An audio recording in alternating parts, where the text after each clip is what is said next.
Hey, it's Eric with Team Drawio, and in this video, we're going to look at how to work with text and fonts in Drawio. Of course, text plays a vital role in your diagrams.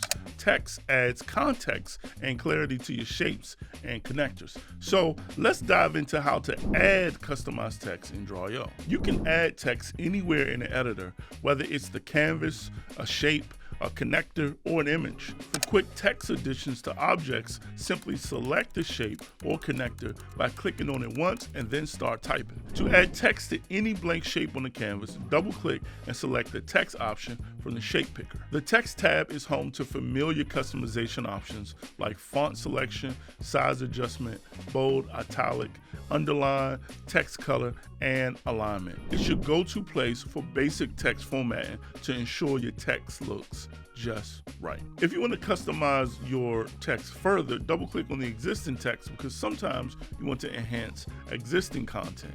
Head over to the advanced text option here on the right. This allows you to add bullet points, subscript/superscript text, and more. These options allow you to tailor the text to fit your diagram's style and needs perfectly. You'll also find access to useful tools like insert link, image horizon line, and a customized size table. These tools can help you enhance your diagram with additional elements and information. Taking full advantage of these text and font features will make your diagrams more informative and visually engaging for your audience. Thanks for watching and stay tuned. Next in our Drawio Academy videos, we'll be dealing with style and diagram menu overviews. So I will see you there.